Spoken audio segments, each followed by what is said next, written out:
We're live. We're live. Good morning. Good morning. I hope you had a great weekend. We're excited, and I hope you are too. That this is Monday. We get another chance to get it in. Oh, my goodness. To get it in, there we go. How are you this morning? I'm good. Good. She's in her pretty yellow, which is kind of like her color. You know, Lisa and I were talking this morning, and we landed on the thought that everybody who's great at anything was at some point bad at it. You know, or at least not that good at it. Or at least not that good at it. Every expert was at one time an amateur. Mm-hmm. So then we came up with the thought of, are you willing to be bad at it? Are you willing to be bad at it? We're going to talk about it this morning, right back in a moment. And we're going to recap the weekend, which was amazing. Back in a moment.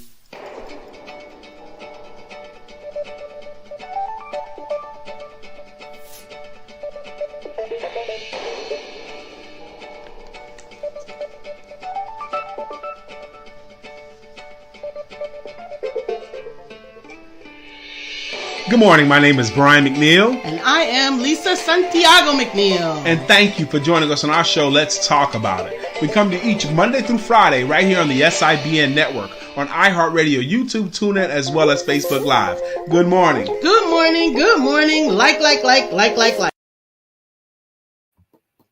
Good morning again. Good morning again. Today is Monday, August the 22nd. Can you believe it is August the 22nd?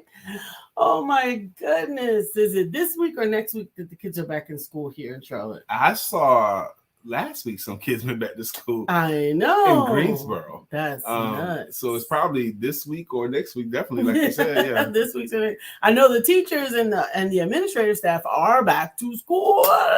Since the 17th, and we had the awesome back to school drive on this Saturday. Yeah, we took part in two worthy causes this weekend. Lisa and I did, and we're so blessed to be able to take part in these worthy causes. Is that right? I don't think so. Okay, cool. Saturday. First off, how was your weekend? How was your weekend? Did you have a good weekend? Did you do anything cool? Did you do anything fun? Did you enjoy yourself at all? Did you do anything that you consider worthwhile? Absolutely. Good morning, Sister Judith. how are you? Hey, Judith, how was your weekend, Judith? Did you have a good weekend? Lisa and I had a great weekend. We had an amazing weekend. Mm-hmm. I'm telling you. Saturday, like she already mentioned, we got a chance to take part in a school book bag giveaway, but not only just a book bag, we had loaded book bags. They had supplies in them for the school, for the children, and it was free. They had a bouncy house, of course. They had food and music at an event, and it was just an event for the community to fellowship and receive, and just an opportunity for a good cause to give. Yes, and it was so much fun that I love the fact that there were little kids there. I really love the littler kids. The 5 to 7 year olds, they're still excited about going back to school. Yes. You know, they have the energy, exuberance, and I just look forward to that. We had an amazing authors. We had a couple of authors that came out to support with us. We won't fight about this food again. No, not. We had a couple of authors that came out to support the event. Andrea B.U. Butterfly Williams and William Beyond the Shell Brown. Mm-hmm. And it was just a lovely event to be had by all. I'm telling you, I really enjoyed it. Now, Saturday, my wife and I, we normally ride in the same car, but we're blessed to have two vehicles because Saturday we had to split our efforts. She went first to the book drive. Yes, we did. Yes, that's it. That's all we're going to talk about. I went to the rehearsal for the graduation that we're going to take part in on Sunday. Sunday, talk about that. Sunday, Lisa and I had the opportunity to MC a graduation, and it was unlike any. Now, I went to the rehearsal on Saturday without Lisa with me and found a beautiful venue. It was called 229 Brevard. And the proprietors of this venue is Monique man, what's her last name now? She's gotten married, Monique Gilliam and Kevin. But anyway, Monique's her name. Somebody on here will know them. But they were such great hosts, and they not only do they have a venue to hold events, but they also have an African American museum at their place for the city of Charlotte. And it was really, really nice. They have a bar there. It was really, really nice place. I can see a lot of cool things happening there, cool events happening there. So it was really nice. There was really a lot going on. Some amazing graduates. For the graduation, there was both a youth element and an adult element to the graduations. Now, the graduation was for the Peace for Poverty cohort. The Peace for Poverty cohort is a educational workshop, a series of educational workshops where they have to graduate from. The adults had to do 10 weeks, 8 weeks, something like that, and the youth had to do it in 7 weeks. The adults had to do 16 weeks, and the youth did it in 7. In 7 weeks, yes, because they did it just for the summer, and it's every Saturday for 4 hours. And they graduate. They learn things about business. They learn things about business credit, personal credit. They learn things about getting funding ready. They learn things about strategic planning. They learn things about mental health. Good morning, Dr. Those are the areas that was covered that I can think of off the top of my head. And they worked hard to graduate this. And Shaki, yes. And they had the look on their faces, the pride of accomplishment. The young lady that sat directly behind me in the silver sequin gown. Oh my gosh. Was vibrating energetically. So high. She was so proud and so just, you could tell that she was just filled with gratefulness of everything that she had accomplished. They had the look of, the only time you get this look is when you know you have poured yourself into a worthy cause and you worked hard, and you get that feeling of accomplishment when you work hard and you know you've had to work hard to do it. You had to overcome some things. You had to deal with some tribulations, some blocks, some roadblocks, and you persevered through and you had that accomplishment. And these folks all had it because it wasn't given to them. Absolutely. Absolutely. So, and the proprietor, the founder of this event is a guy named Josh Proby. Yes, he's going to be our guest later on this week. Tomorrow, actually. Tomorrow. Oh, awesome. Tomorrow we're going to have an amazing guest. His name is Josh Proby. And the president of this organization. Vice president of the organization is our friend, Mr. James Sutton, who has been a guest on here before. Actually, since it's a nonprofit, it's a founder and the vice chair. Vice chair, you're right. Technically, you're correct. Good morning, Sister Shaki. Good morning, Dr. Beverly, uniquely taking over Thomas. She says, good morning, great people, awesome show. I'm bad at everything until I learn the concept of what I'm doing. Even my instincts had to be sharpened. You're so That's exactly right. the point. You're so right. That's exactly the point. And so often when I say we, I mean we, the collective we, are not willing to be bad at anything long enough to get good at it. So you are so right, Dr. Beverly. Even like wild animals in the jungle that hunt, like a cheetah or a lion. Yeah, they got to be bad at it. That's what play is oftentimes. Huh? That's what play is oftentimes. Right. Good morning, Badar. Thank you for joining us. Good morning, Badar. But the cheetah, they'll catch something, but won't kill it right away. To teach their offspring how to kill. Okay, yeah, this one is injured, but you got to learn how to finish this thing. You know, they help them get started, and then they do less and less of the work. Well, even before that, the little ones are playing with each other. They're pouncing. That's how the bears are fighting. So when my son was growing up, that was the hardest part of being a mother for me, was letting the boys roughhouse. I didn't want anybody roughhousing, but one of the ministers at my church said, if you want the boys to grow up to be men, you've got to let them be boys. Oops, that's it. And I was like, I want them to grow up to be quiet. That's what you want them to be, but they're not. They rarely are. But I was listening to a video this morning, and I thought I shared it with you, but evidently I didn't. It was Deion Sanders, and he said, "Why do you practice?" And in that, we've all heard Les Brown say, practice makes perfect is what people say, but he says no, practice makes Practice makes improvement. Yeah. Right. So, but Deion Sanders went so far as to say people are not practicing for the right reason. They're practicing for the sake of practicing. They're not practicing to get better. They're practicing to finish the time allocated for practice. When you're in football practice, we got an hour, we're going to practice. We got an hour of practice. Sometimes the team players even go so far as to say, go soft on me because this is just practice. When actually the opposite is more likely to improve the greatness in you when you go hard. Isn't it amazing how throughout history of sports, the greatest, the epitome of every sport, basketball, football, baseball, are renowned for how hard they practice. Michael Jordan, Kobe Bryant, Jerry Rice, Deion Sanders, they practice harder than everybody. Michael Irvin, they practice hard, and they were legendary with how hard they practiced. Kobe Bryant, the late, great Kobe Bryant.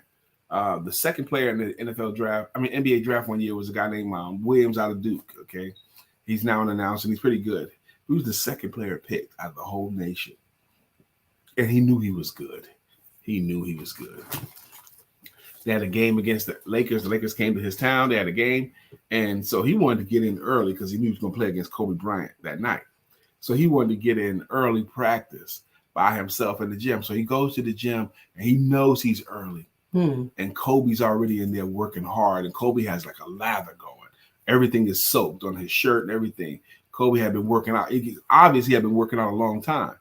So he didn't want to interrupt Kobe. Kobe was on one half of the court, and he was on the other half. And he did his whole routine. Take his 300 jump shots, his free throws. He did his whole practice routine. And Kobe was going hard the whole time until he was finished. He was finished his routine. Then he sat down for a little while and watched Kobe. And Kobe was still working hard. And then he decided to leave. And Kobe was still working hard. And that night, Kobe bust 40 on him. Okay. And he said years later, he got a chance to ask Kobe, look, I had this experience when I was a rookie. I came in and I saw you working hard and you was going at it. And then I did my whole workout and you were still going. Why did you work out so hard? Kobe says, I saw you come in. I knew you were there. And I wanted to continue working out longer than you, no matter what, to let you know what kind of commitment it took. I was going to outwork. Will Smith said that back when I used to like Will Smith still.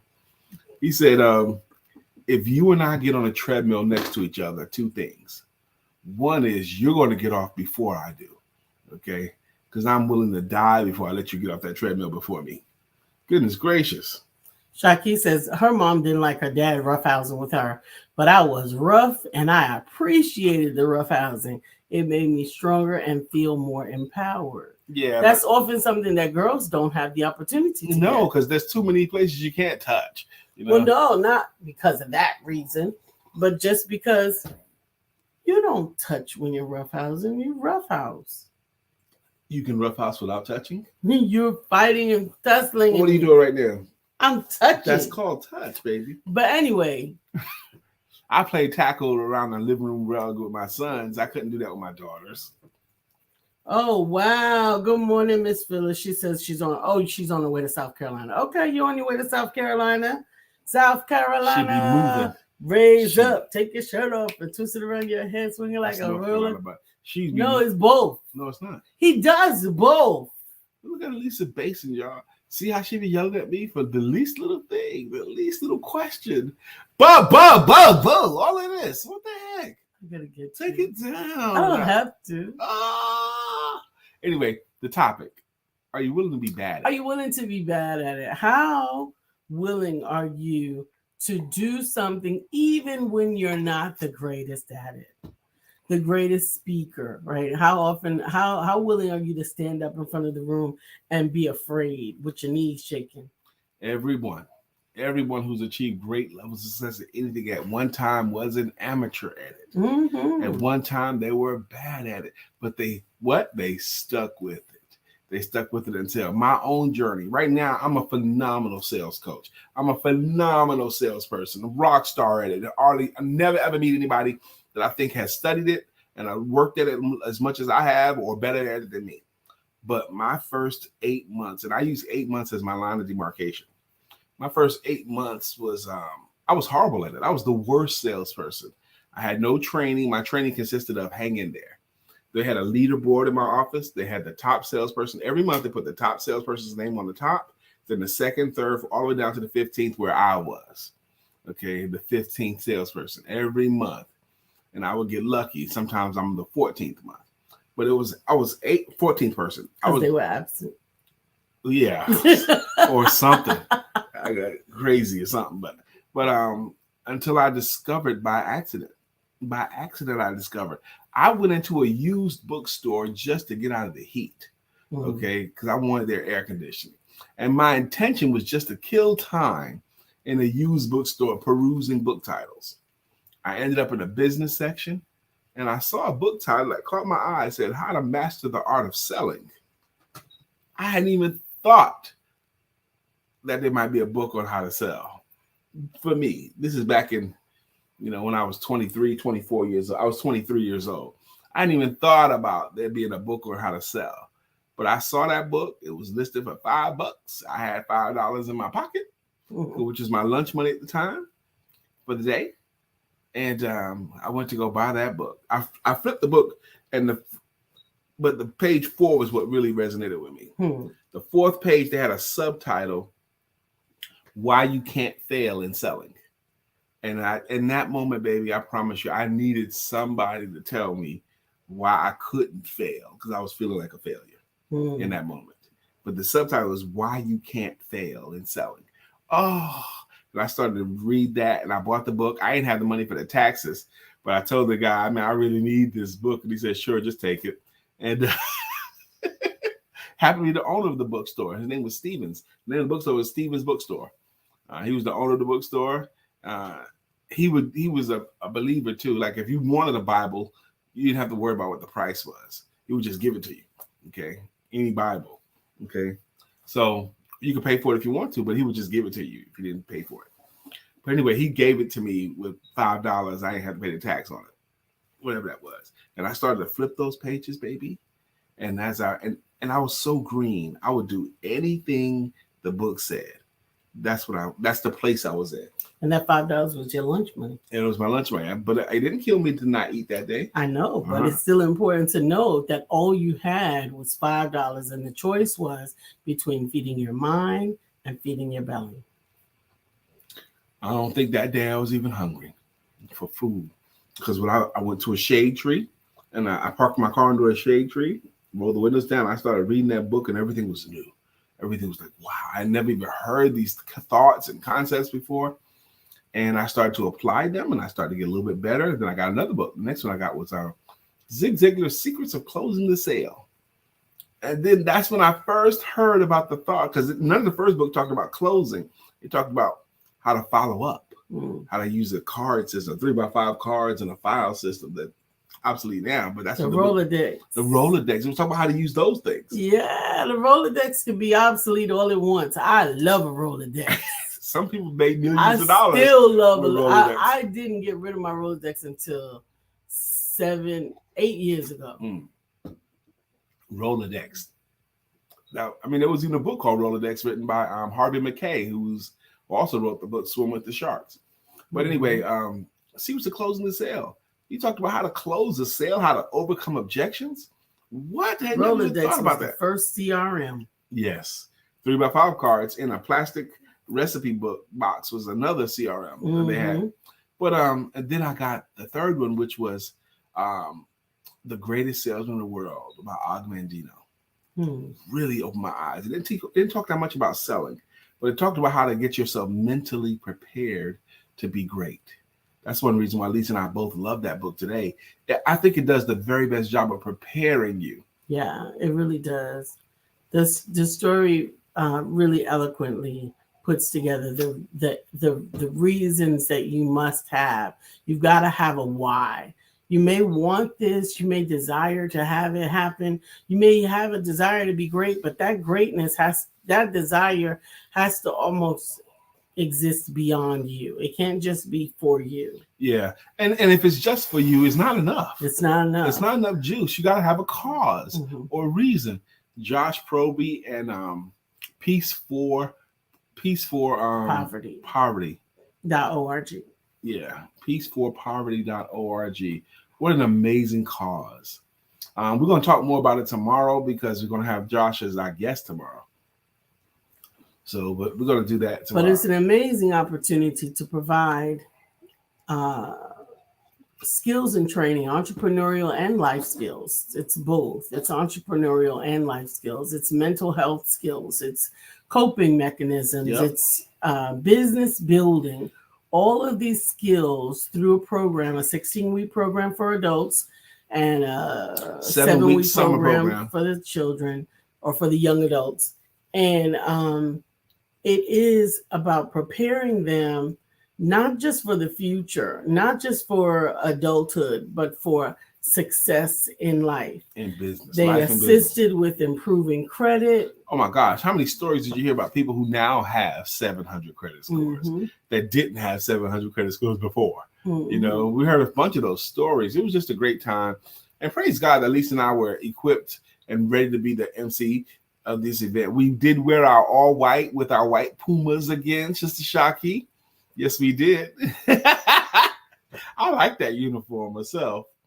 You know, I encourage Lisa to wear it. I don't think Bryant understands that a woman in the same outfit is really day classic. It's a uniform. It's a uniform. Don't think of it as another outfit. Like, you know, pilots have a uniform. Our flight attendants have uniforms. Military people have uniforms. Police have uniforms. You have a uniform. That's kind of like our uniform to MC in. Yeah. We're going to have to find something else. For what? So that we can at least mix it up. It could be a uniform. I don't mind being in a uniform, but not the same uniform every day. So on the 29th, when we're down in Atlanta for the Comics Rock Convention, where I'm giving my workshop on how to sell your comedic services to corporate America at the Comics Rock Convention, I shouldn't wear my white on white, huh? So here's the challenge. The challenge is that we've had so many events back to back to back to back to back. So it kind of feels like every picture is the same picture. Yeah, but you can tell it's different, though. It's only been 3, baby. It's only been 3 times that we've rocked the white on white. 3 in 2 months. Yeah.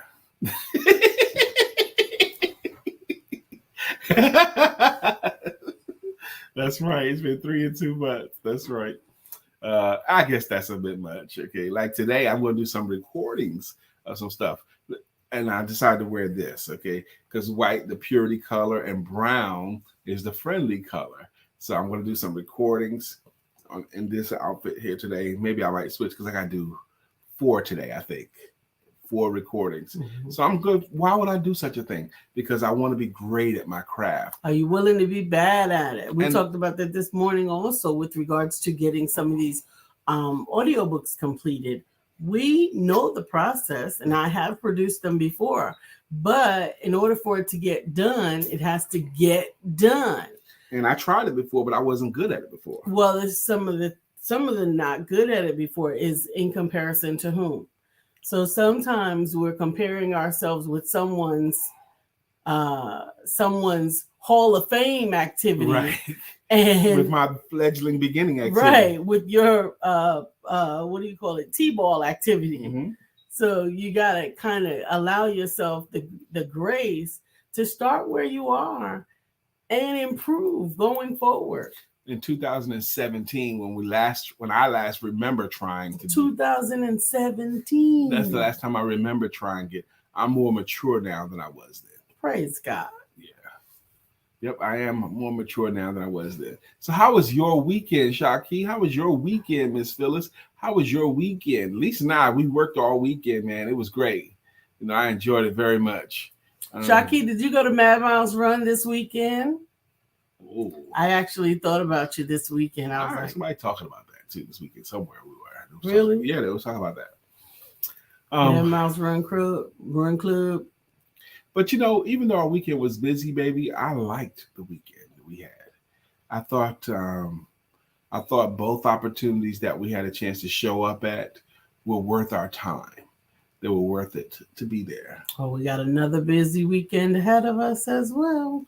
This upcoming weekend, it is going to be busy. But before the weekend, I am super excited about Wednesday night. Wednesday night, I'm giving a workshop called The 5 Biggest Mistakes that entrepreneurs, 5 Biggest Sales Mistakes that entrepreneurs are making regularly. Now, as of last night, there were 61 people registered. I think the room only holds 100. Okay, from the Zoom that I have. Mhm. So 61 registered. So that means there's only 39 slots left. Okay, if you want to be in the room, it's only 39 slots left. I think I'll have a room of 100 people. So it's called. Shaki says, no, I didn't go to Mad Miles. Maybe mid-September we can get back to it. Absolutely. Absolutely. Yeah. So because it's worthy. You know, spending your time on a worthy cause, that's its own reward right there. Hard work is its own reward. You know, that's that lady. We saw this lady. She was probably in her 40s. Okay. Sitting behind us when we were standing there, and she had an elegant gown, and she was sitting in her chair but vibrating, and she looked like she was close to tears, but she was at the same time extremely happy and proud of herself for having accomplished this. Maybe she's tried other things in life that she didn't accomplish, but she did accomplish this, and you could just see it on her. Yes. Oh my God, I want great things for her. I was proud of her. I want great things for her. Know her. Yeah, I don't even remember her name, but Josh Proby will know her name. Tomorrow he's going to be our guest. Absolutely. I was so proud of just all of the participants that were there. They were particularly happy with themselves, and they should be. I was grateful for the mental health element to the program. Mm-hmm. And I was grateful that they didn't skimp on adding that part to the youth program. No, they made it a priority too. Teaching young people how to deal with pressures of life. Boy, how important is that? Okay. I wish my kids had that. I wish I had that, you know?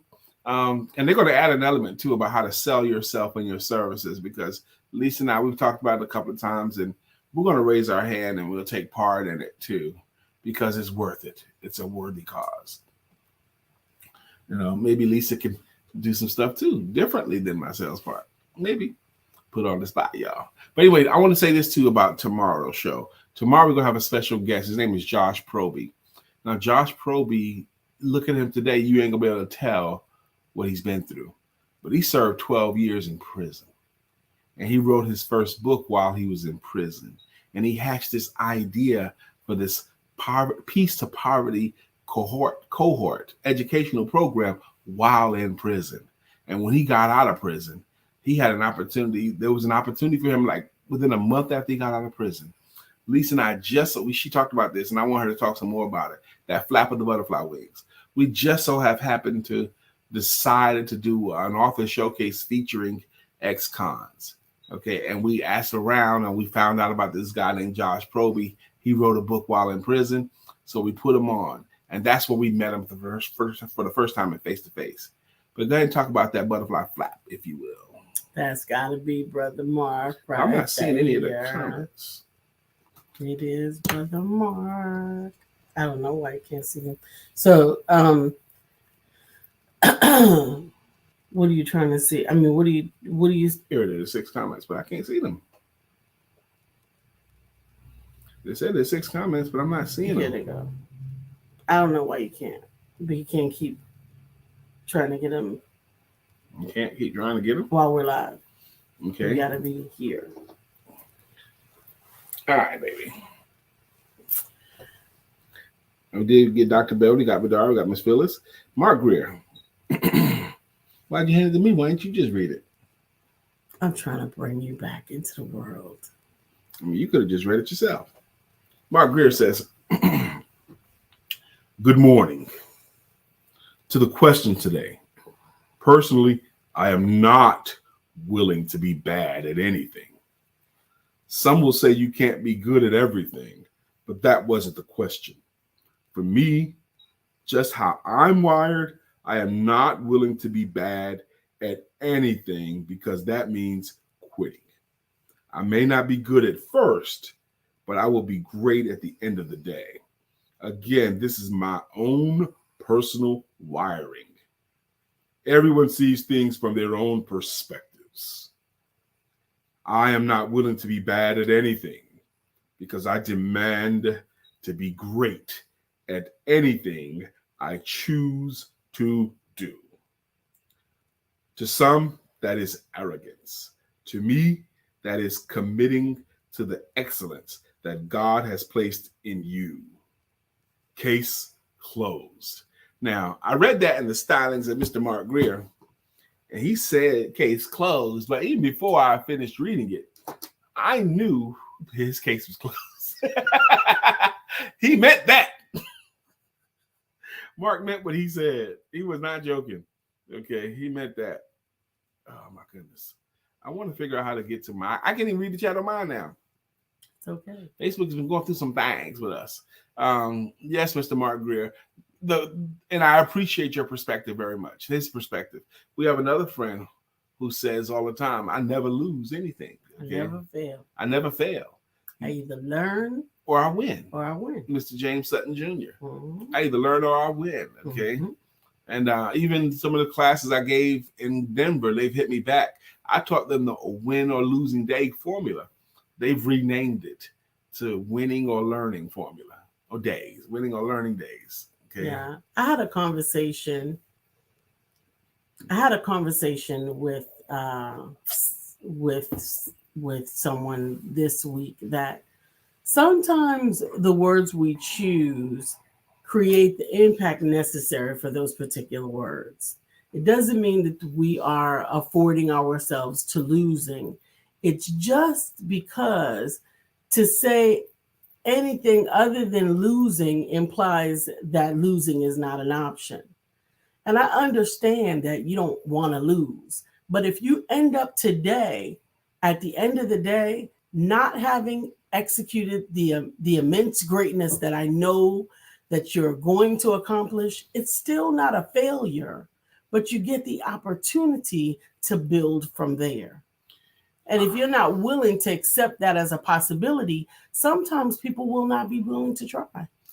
And I appreciate Lisa saying that so much. You know, the win-loss column in sports. You know, they got all kinds of stats. But the stat that matters most, how many games did you win and how many games did you not win or lose? Mm-hmm. They don't call it learning. They don't call it stretching. They don't call it a learning column. They call it you lost that game. Right. And you don't have to learn. You don't have to lose the next one. Right. But that one was lost. Yes. And when you see you have more losses than wins, you could either make an adjustment. Yeah. You need to you play can choose better. to quit. I'm never going to do it anymore because I'm no good at it. Or it can spur you to get better. You can say, you know what? I'm never going to lose again. I'm going to get better at it. And so I think sometimes the necessity for words can be empowering. I think you're right, baby. I think you're right.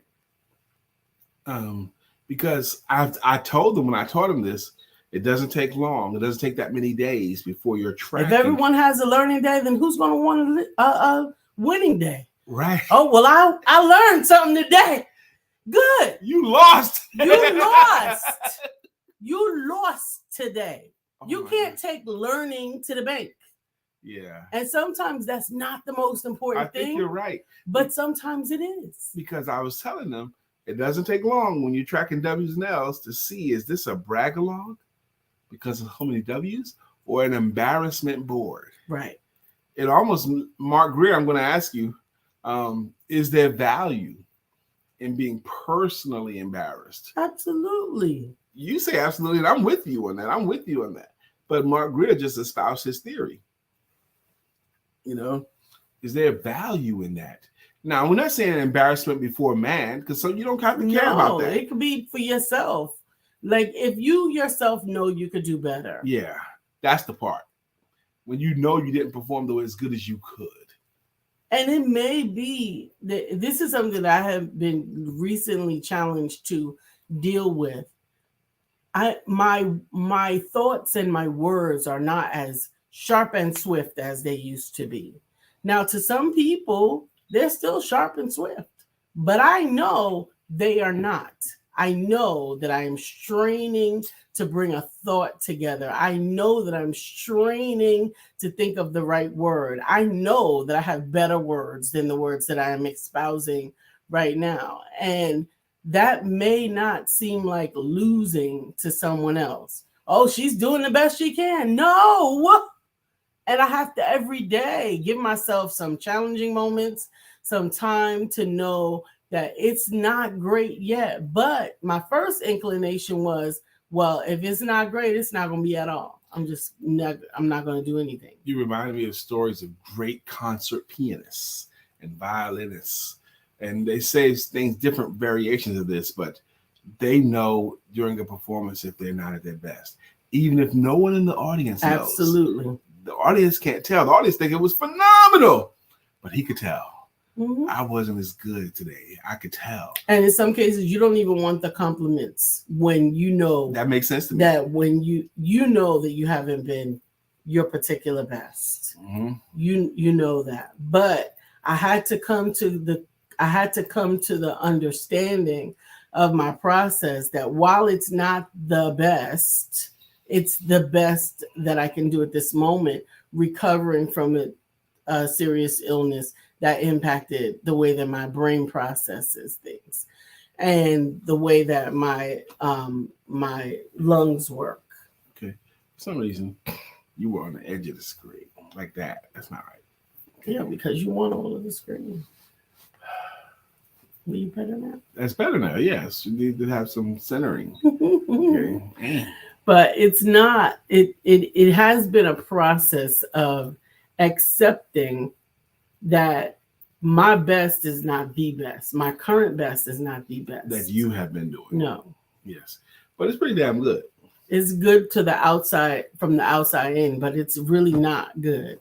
There are really struggles with making points, I don't even want to argue. Like, arguing is, no, definitely not against you. Because it's not a fair fight, baby. Right now. Ever.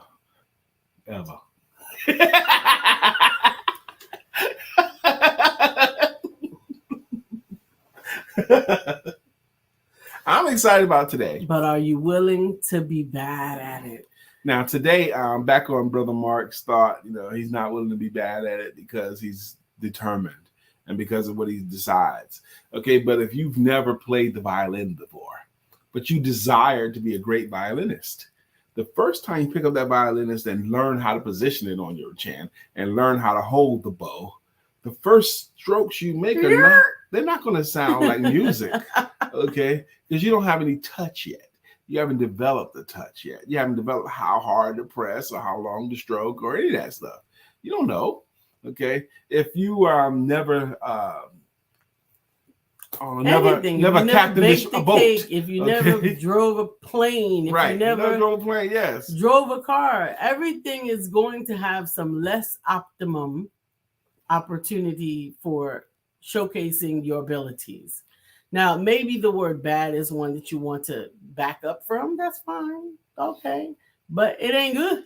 When I went to driver's ed the first day, okay. I was in high school. I was a senior in high school. The first time I got behind the wheel of a car. That's late in the world. Yes, because we came up from New York and we didn't have a car for a long time. And I was the only one in the car. It was two white guys and a white instructor and me. And I was the only one in the car who had never been behind the wheel. Those white guys, their parents had been working with them behind the wheel for a long time. Absolutely. I was the only one who never 13 years old, they've been driving Papa's car. And I didn't know where I was going either. I was new to the school, so I had to figure it out. So I got there last. And the driver's seat was open. The driving seat was open. The instructor was in the passenger. Both guys were in the back seat. And I'm the only one who never driven before. I'm like, well, why don't one of y'all start? Y'all driven before. And nope. So, and the first thing this dude did, he was a horrible instructor. Very racist. So I had to argue black versus white against them almost every day in driver class. But at 16 years old. And first thing he said, okay, back up. He had the car parked up against the wall, and I had to back out of the space and start to drive. Mm-hmm. I don't know what I'm doing. Okay. So he said, put it in reverse and back up. Put it in reverse and stepped on the gas and then he stomped on the brakes. Dude, teach me something. I was backing up real fast. I didn't know what I was doing. Okay. But I had to, but now I can back up, no problem. But my first steps in it were wobbly. I was terrible at it at first, but I got good at it. Shaki has a question, and Shaki, we have actually been discussing this before. She says, question, so do we need to have our own win-lose board as opposed to someone else's scoreboard? Yeah. Yes. Only yours matters. Yours is the one that matters. Even if someone tries to put their values on you, it won't have enough pull for you. Only yours matters. And establishing your scoreboard is a really important thing. Identifying what you're going to consider a win and what you consider a loss before it actually happens so that you can be able to identify it and optimize the information. And give yourself a lot of different ways to have a winning day. Absolutely. A lot of different ways to have a winning day, depending upon the objective. Understanding, like if the objective is money or is success, then it can't just be about money. Yeah, it has to be about impact or whatever. If the objective activity goals, if the objective is health, then it's got to have activity goals. It's got to have weight goals. It's got to have maybe even blood pressure goals, maybe even strength goals. And some goals that's not dependent upon a result. Right. Activity goals. Mm-hmm. I'm going to do 10 push-ups or 20 push-ups. I'm going to walk a mile. That's not dependent upon a result. It's just the activity of doing it. Absolutely. And I think that's a really important way. Matter of fact, that actually spurs on a thought that maybe that is the problem oftentimes with some of these objectives, is that they are all win or lose objectives, mm-hmm. as opposed to objectives, activity objectives. Yeah, that don't, like if you made a call and actually talked to someone, you didn't make a sale, but you made the connection, okay? And that should count. But you got to learn how to score. Now, we teach this stuff formally. We're not even doing it justice right now. Yeah, but I'm gonna tell. I'm gonna make a confession right now. So I have not been walking my steps in the last 5 days deliberately. I have been this close to abandoning my whole step freaking crap. Wow, really? This close. And I'm gonna tell you why. I walked a lot prior to this. I ate very, very healthy prior to this. And then I pretty much starved completely for 5 days when I was in Florida. And my scale has not shuddered to move and anywhere. Your doctor discouraged you too. And my doctor is full of shit. Yeah. That's right. Here comes George Allen. Okay. Well. Thank you, George. None of that is motivation to me. You're starving to death. It was you're walking to death. You ain't moved on the scale. You're hungry all the time. And you're aggravated because you don't have no results. So I need another way of keeping score or continuing, to win. The impetus for starting the whole process was, it was good for a start, but I need to get back into having the option to even get close. Yeah, you need another why too. Right. I need reminder. I need another why. I don't need another why. I know the why is because I want to live, but the fact of the matter is I feel like I'm gonna die. That's not enough. Okay. What? Okay. Oh, so I won't die? Okay. No, that's not enough. My clothes didn't get any looser. Yeah. My pounds didn't go down. My hunger didn't abate. All of these different things. We got to come up with another way to track and keep score. Brother Mark has a comment.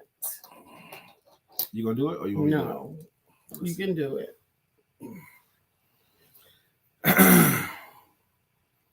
Brother Mark says, if you know your best effort was given, or if for whatever reason you were off that day, I would see that more as a challenge. The challenge comes from knowing that that wasn't your best effort, whatever it was. However, tomorrow is a new day. There will be another opportunity to bring forth your best. When that time comes, bring it, in all caps. To your point, Lisa, it may not have been your best, but it was your best at that moment in time. Sometimes we just don't have our A game. That's called life. Life, however, often gives you another opportunity to shine. And when it does, shine brightly. Again, My wiring is a little different. That could be a good or bad thing. I need to say this to Mark. The winning and losing day concepts. You come up with a list of, let's say, 10 or 15 things that can contribute to a winning day. And then you pick your number. The number could be 2. It could be 3. It could be 4. Okay. Let's say it's 4. So 4 is your mark. If you do 4 activities out of this 15, count that as a W. If you do less than 4 out of this 15 things, count it as an L. Okay, because it's not enough activity to move you towards the ultimate goal. It's not whether or not you were applying yourself or being your best in that moment. It was that you made a personal agreement with yourself and your coach that I'm going to do 3 of these things a day or 4 of these things a day. And if I only do 1 or none of them, even if you did the one thing good as you could do, you didn't do the number that you set. That's not saying that you didn't win or lose, but you lost that day. That's not saying that you weren't giving it your best in that moment. It's just you didn't have enough activities that you agreed upon.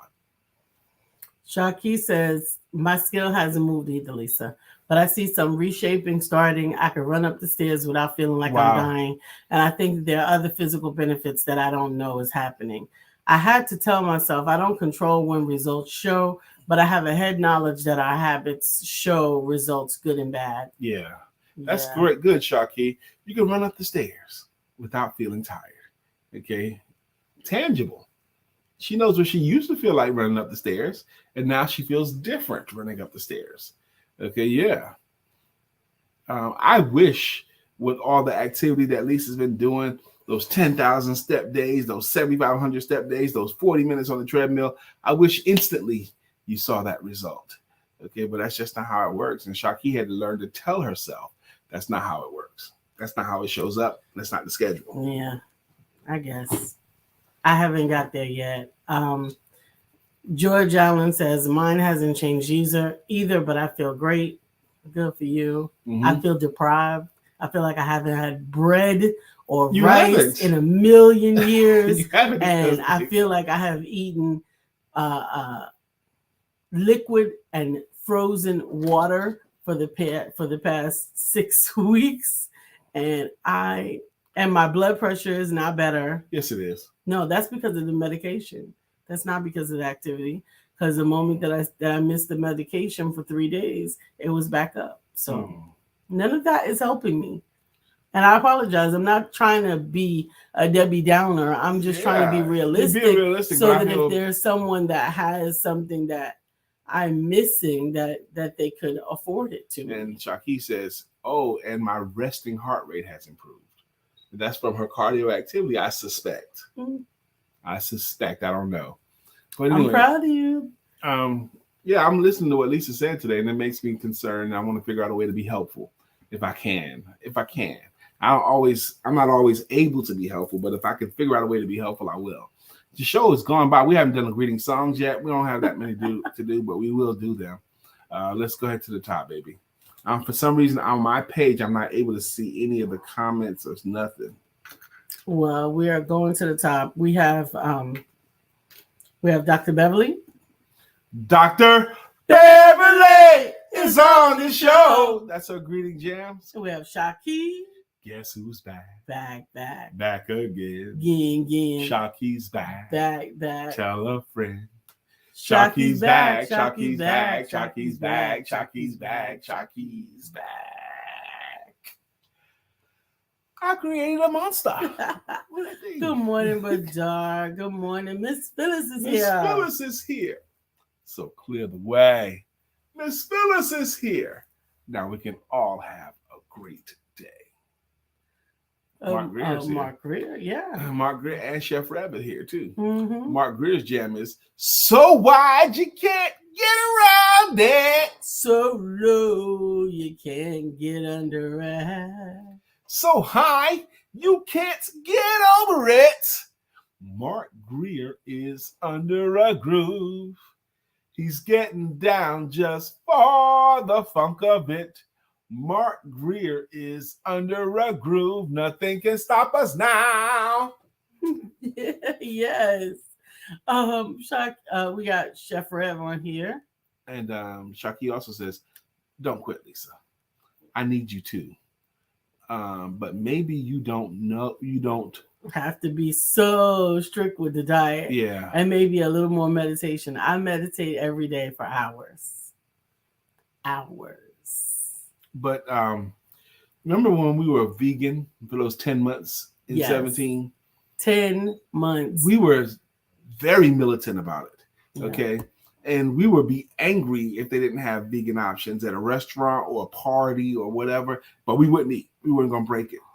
And then we had a networking meeting. There was this one lady, she was a vegan health lady, and she gave me a tip on how to handle it going forward. And it was like, it took a lot of pressure off of me. She goes, yes, I'm vegan, but I don't make myself crazy behind it. Don't make yourself crazy behind this, what she said. If I'm at an event and they have shrimp there and that's all it is shrimp and this, I'll eat it. I'm not going to make myself crazy, but I'm going to go back to it when I can. That helped me. I'm glad it didn't help me. So the whole vegan thing, that was the most frustrating thing. Also, we were fat vegans. And the only time that I have lost any, I don't think so. I did. And the only time that I lost weight was because I didn't eat for 15 days. And that's frustrating to me. And George Allen says, mine hasn't changed either, but I feel great. Actually, sometimes those things that should be encouraging are actually frustrating, because George Allen does 1 million steps a day, like 20,000 steps a day. And for his weight not to be impacted, I'm like, what the hell? Do I have to walk to Alaska every day? Hold on. Because we've learned before that our body has set points. Our body has set points for weight. Our body has set points for how good we are at cooking or driving or sex or anything. And to change the body set points, like if your body says you weigh 250 pounds, okay, that's what your body set point is.